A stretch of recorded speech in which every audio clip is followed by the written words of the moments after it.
بسم اللہ الرحمن الرحیم۔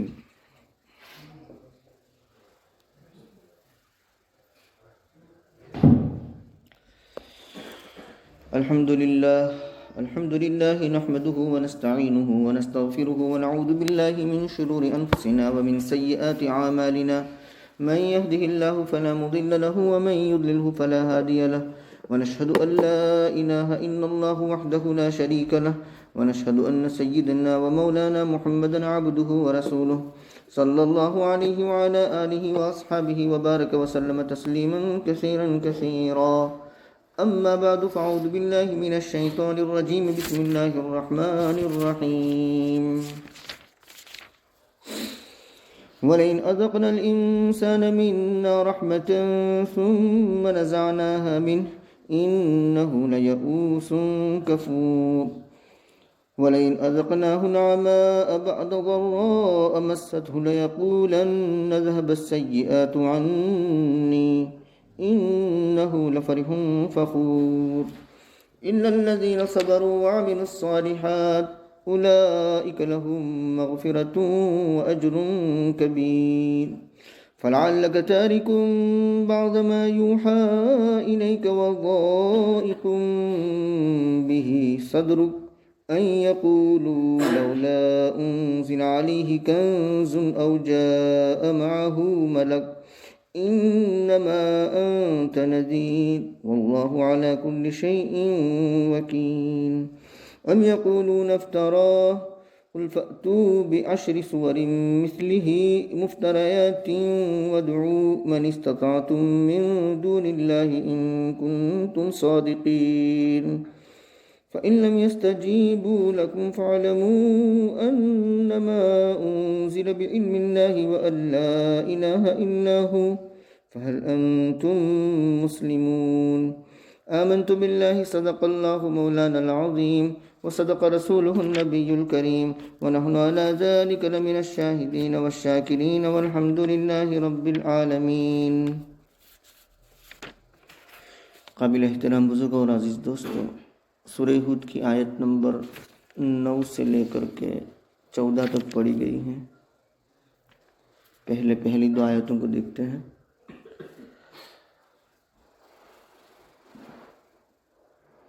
گزشتہ درس میں اور گزشتہ سے پیوستہ درس میں ہم نے اللہ تبارک و تعالی کی صفت علم کو جانا، صفت رزاقیت کو جانا، یعنی اللہ رب العزت رازق ہے. صفت خالقیت کو جانا، یعنی اللہ تبارک و تعالی خالق ہے، مالک ہے، پیدا فرمانے والے ہیں. اور اس کے بعد مشرکین اور کافرین کا حال بیان کیا جو عذاب کے بارے میں پوچھتے ہیں، یعنی بطریق انکار کہ اگر یہ عذاب آنے والا ہے تو آتا کیوں نہیں ہے. یہ ایک تکذیب کا طریقہ ہے.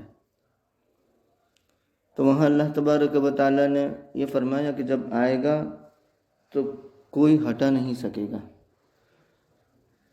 اب اس کے بعد پہلی دو آیتوں میں اللہ تبارک و تعالیٰ نے انسان کے ایک خاص مزاج کو بیان فرمایا ہے. عام طور پر انسان کا مزاج کیا ہے سنیے. اگر ہم انسان کو اپنی جانب سے رحمت کا مزہ چکھاتے ہیں، راحت ہے، نعمت ہے، کھانے پینے کی فراوانی ہے، اوڑھنے پہننے کی فراوانی ہے، رہنے سہنے کی فراوانی ہے، پیسہ ہے، دولت ہے،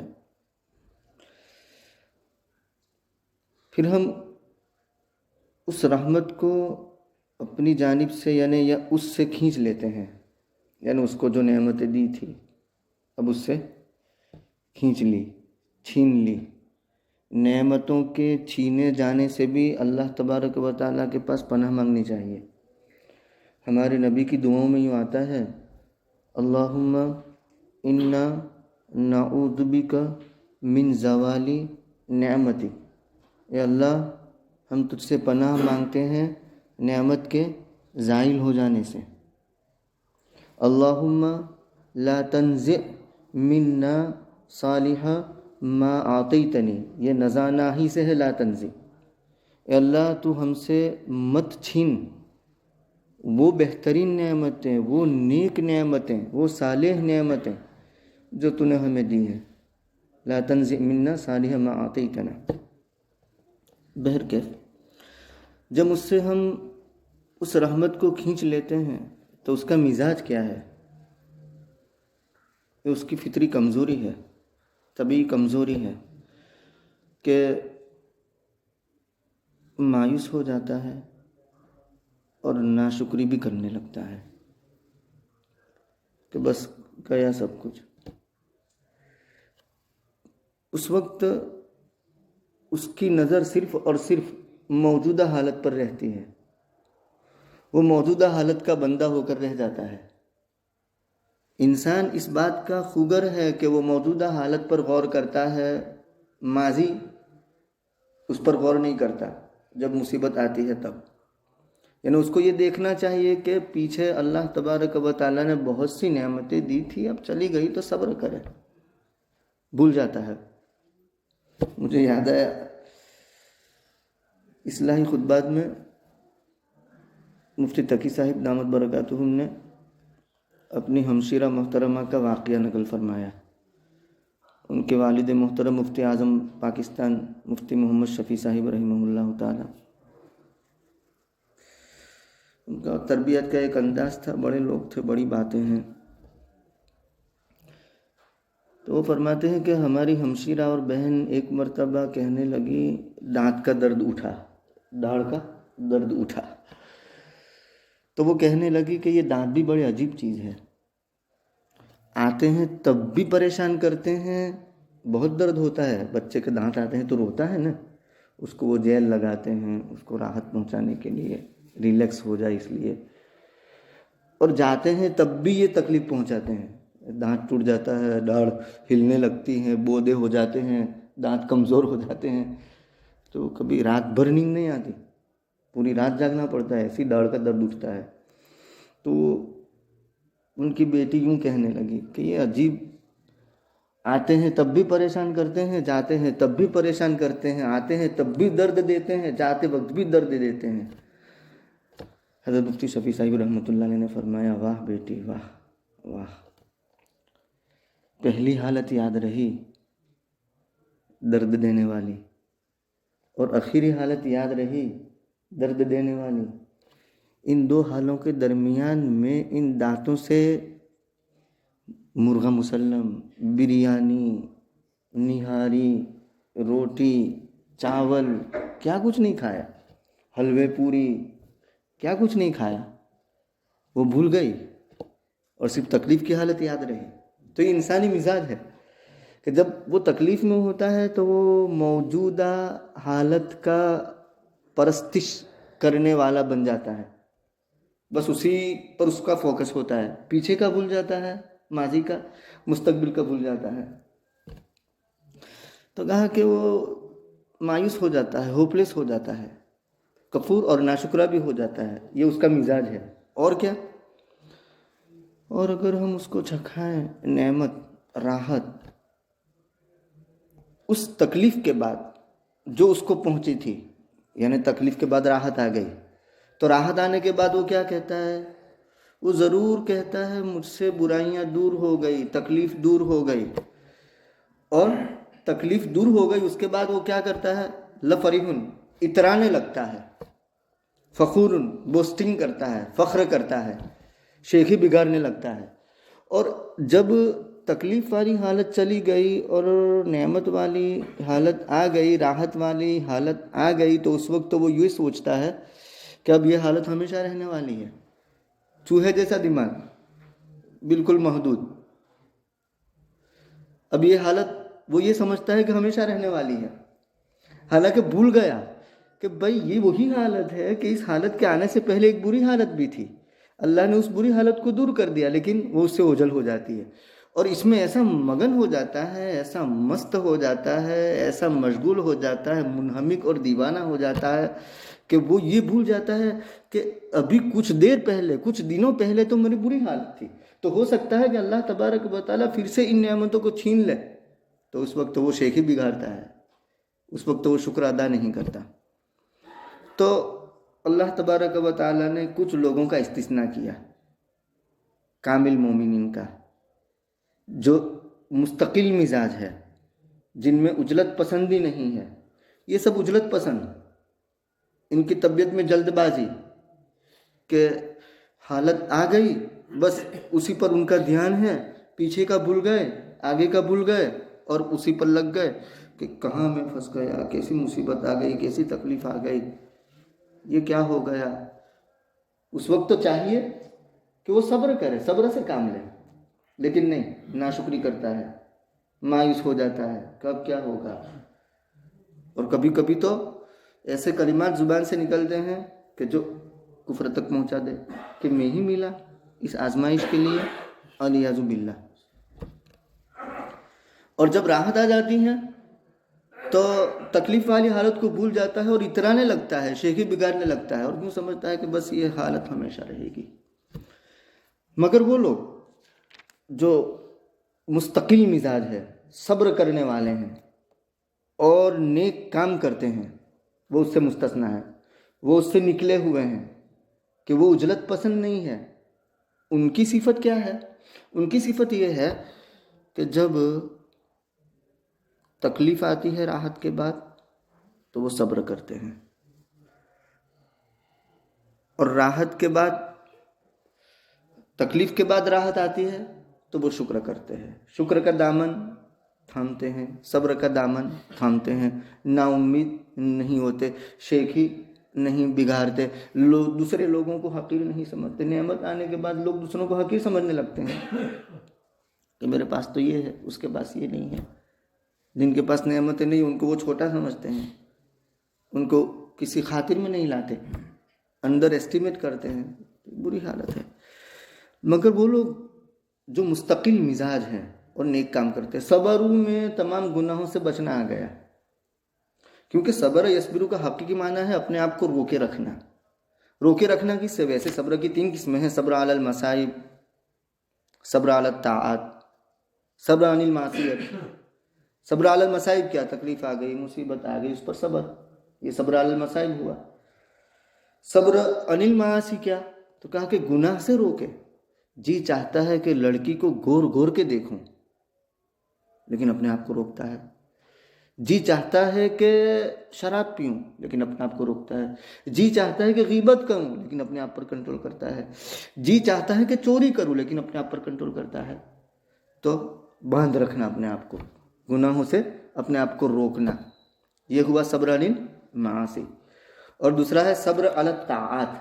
طاعت کا مطلب یہ ہے کہ ٹھنڈی کے موسم میں عشاء کی نماز پڑھنے کے لیے آنا مشکل ہے، بہت ٹھنڈ ہے، لیکن مکارہ کے باوجود، ناگواری کے باوجود، یا گرمی کے موسم میں صبح 4 بجے 3 بجے فجر کے لیے آنا مشکل ہے، لیکن وہ مکارہ کے باوجود، اور رات کو 11 بجے عشاء پڑھنا مشکل ہے، لیکن مکارہ کے باوجود صبر علی الطاعات، طاعات پر وہ جمتا ہے، اپنے آپ کو جماتا ہے۔ تلاوت کرنا مشکل، لیکن نفس پر بوجھ ڈال کر کے تلاوت کر لیتا ہے۔ ذکر کرنا مشکل، لیکن نفس پر بوجھ ڈال کر کے ذکر کر لیتا ہے۔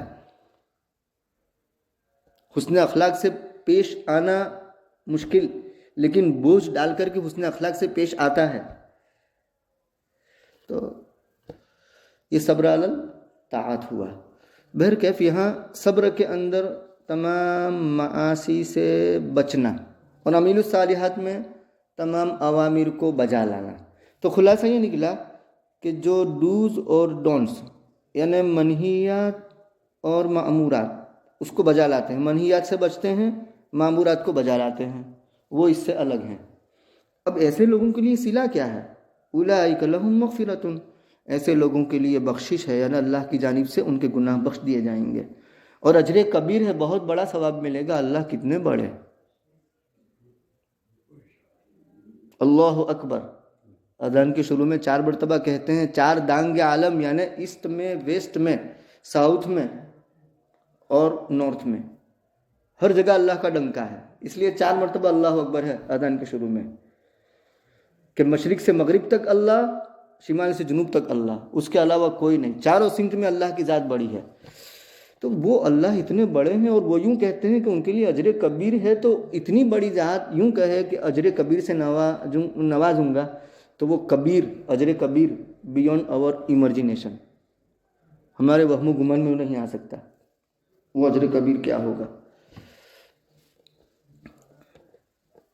اور دوسری بات، اذقنا، اذاق یذیق، اذاقتن کا معنی ہے چکھانا، اور ذاق یذوق کا معنی ہے چکھنا، ذق انک انت العزیز الکریم۔ یہاں اذقنا سے تعبیر کیا، دنیا کے اندر کیسی ہی فراوانی ہو، کیسی ہی نعمت ہو، آخرت کے مقابلے میں وہ ایک ٹیسٹ اور ذائقہ ہی ہے، کیونکہ یہ فانی زندگی ہے اور وہ باقی زندگی ہے، ابد الآباد والی زندگی ہے۔ یہاں کی کوئی راحت کامل نہیں، اس لیے چکھنے سے تعبیر کیا۔ یہاں کی کوئی کلفت کامل نہیں، اس لیے چکھنے سے تعبیر کیا۔ یہ سب ٹیسٹ ہے، بلکہ یوں کہا جائے، مفسرین یوں فرماتے ہیں کہ دنیا کے اندر جو بھی اچھی یا بری حالتیں ہیں وہ وہاں کا نمونہ ہے، شو روم ہے، شو روم۔ شو روم میں سارا ذخیرہ نہیں ہوتا نا، ایک کار ہوگی اندر یا ایک کپڑا ہوگا اندر، سمجھے؟ تو شو روم میں تو نمونہ ہوتا ہے۔ تو کہا کہ یہ دنیا آخرت کے گویا کے شو روم ہے، حقیقی راحت وہاں، کامل راحت وہاں، حقیقی کلفت وہاں، کامل کلفت وہاں، یہاں ٹیمپرری، عارضی، اور وہ دائمی۔ جہاں جہنم کی صفت کو بیان کیا جاتا ہے حدیث میں، یعنی یہ سمجھانا چاہ رہا ہوں کہ نمونہ ہے، صرف دنیا کے اندر جو کلفتیں ہیں وہ جہنم کا نمونہ ہے، اور جو راحتیں ہیں وہ جنت کا نمونہ ہے۔ حدیث میں یوں آتا ہے کہ دنیا کے اندر جو آگ ہے نا، یعنی پوری دنیا کی آگ، یہ جہنم کی آگ کا 70 یعنی 70واں حصہ ہے، 69 حصے جو ہیں وہ وہاں ہے۔ یہ نمونہ، یہ شو روم آگ کا، ساری دنیا کی آگ، جہنم کی آگ کا 70واں حصہ، اور کل قیامت کے دن یہ حصہ بھی اس آگ کے ساتھ مل جائے گا، یعنی 69، اور وہ پورا 70 ہو جائے گا۔ تو وہ کتنی بھاری آگ ہوگی، یہ آگ ہم برداشت نہیں کر سکتے۔ اب جو فلیم ہوتی ہے، جو لو پھٹتی ہے اور اٹھتی ہے، وہاں انگلی تو رکھ کر دکھائے، گیس اور چولہے پر نہیں رکھ سکتے۔ اس آگ کو ہم برداشت نہیں کر سکتے، تو وہ آگ کیسے برداشت ہوگی؟ تو یہ نمونہ ہے، شو روم ہے،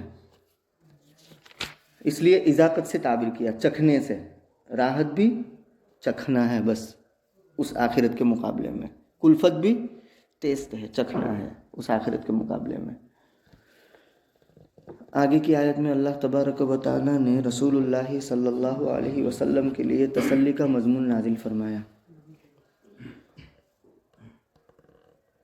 قرآن کریم کی تکذیب کرنے کے لیے کفار قریش اور مشرکین مکہ، اور رسول اللہ صلی اللہ علیہ وسلم کی تکذیب کرنے کے لیے کفار قریش اور مشرکین مکہ، دشمنان اسلام، وہ یوں کہتے تھے، کیا کہتے تھے؟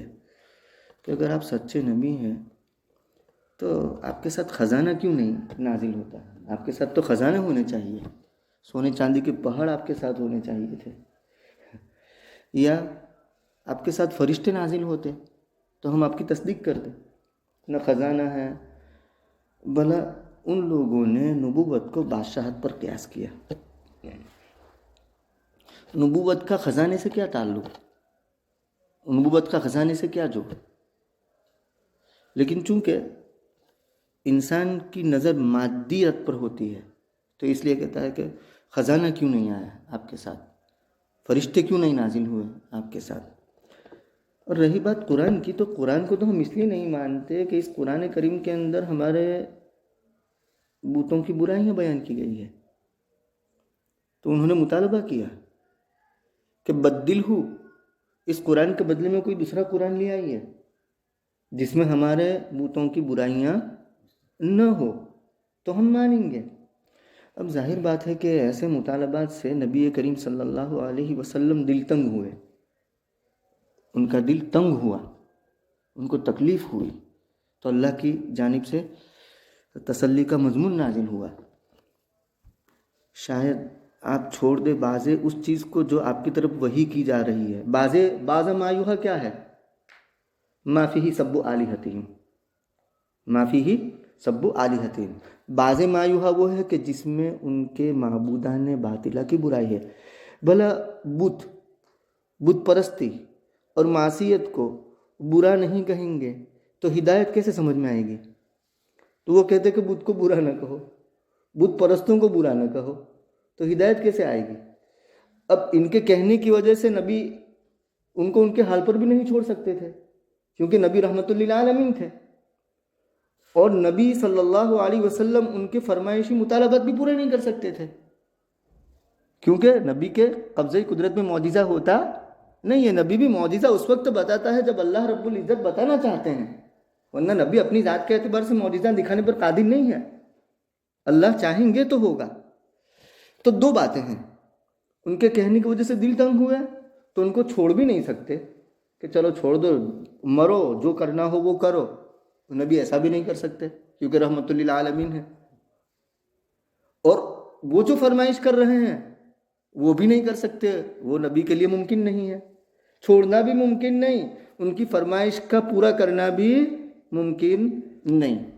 تو کہا کہ آپ کو فکر کرنے کی ضرورت نہیں ہے، آپ تو صرف ڈرانے والے بنا کر بھیجے گئے ہیں، اللہ ہر چیز پر قادر ہے۔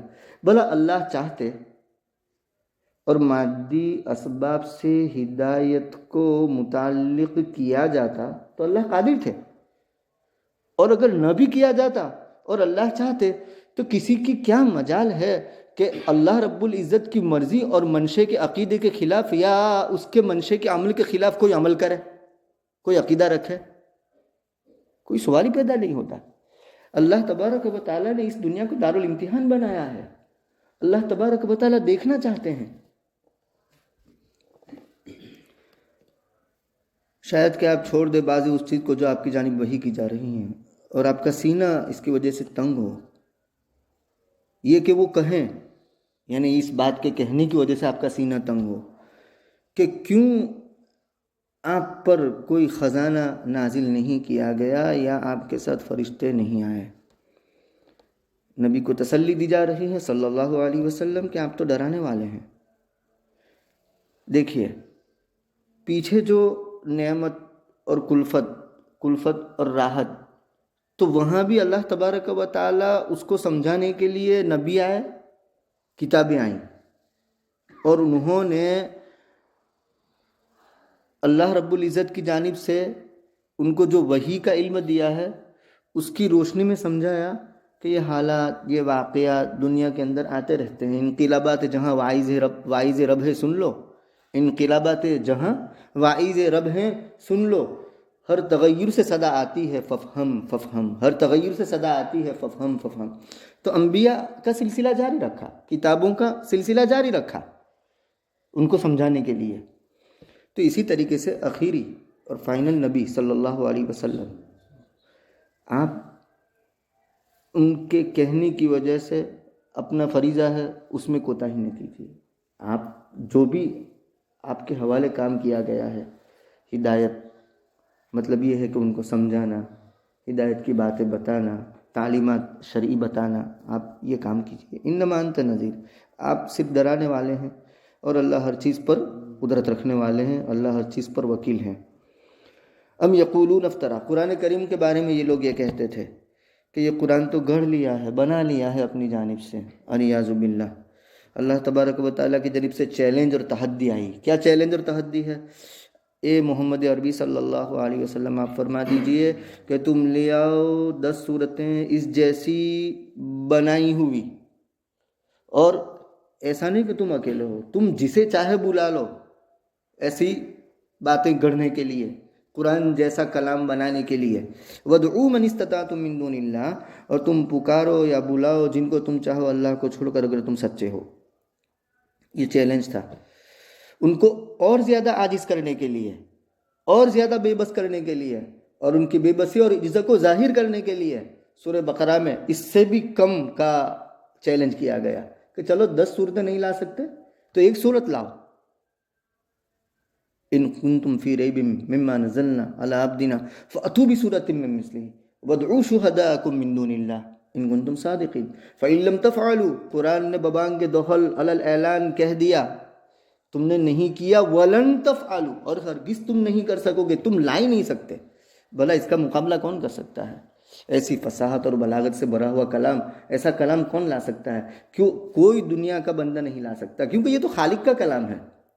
مخلوق اس کا مقابلہ کیسے کر سکتی ہے؟ فَإِن لَمْ يَسْتَجِيبُوا لَكُمْ، اگر وہ تمہاری بات کو نہ مانے، یعنی جواب نہ دیں، مطلب یہ کہ 10 صورتیں نہیں لا سکتے، ایک صورت نہیں لا سکتے، تو تم جان لو کہ یہ نازل ہوا ہے اللہ کی وحی کے ذریعہ، یعنی اللہ کے علم کے ذریعہ، یا اللہ کی جانب سے نازل شدہ ہے، کسی بندے کا گڑھا ہوا اور بنایا ہوا نہیں ہے. وَأَلَّا إِلَهَ إِلَّا هُوَ، اور یہ بھی جان لو کہ اللہ کے سوا کوئی معبود نہیں ہے. فَهَلْ أَنْتُمْ مُسْلِمُونَ، یہ استفہام بمعنی امر، مطلب یہ کہ اسلموا، جب یہ بات واضح ہو چکی کہ یہ بنایا ہوا کلام نہیں ہے، خالق کا کلام ہے، اللہ تبارک و تعالیٰ کی جانب سے نازل ہوا ہے، اللہ کی جانب سے نازل شدہ وحی ہے، کیا یہ سب واضح ہو جانے کے بعد بھی تم تابعدار نہ بنو گے؟ تم اسلام میں داخل نہ ہوگے، خواب غفلت میں رہو گے؟ تمہیں چاہیے کہ اسلموا فہل انتم مسلمون، کیا تم مسلمان، تم تابعدار ہوگے؟ یعنی تمہیں چاہیے کہ تم تابعدار ہو جاؤ. اللہ رب العزت قابل عمل باتوں پر عمل کی توفیق عطا فرماوے، اور اس قرآن کریم کے بارے میں ہمارے عقیدے کو پختہ فرماوے، اللہ کے بارے میں عقیدے کو پختہ فرماوے، رسالت کے بارے میں.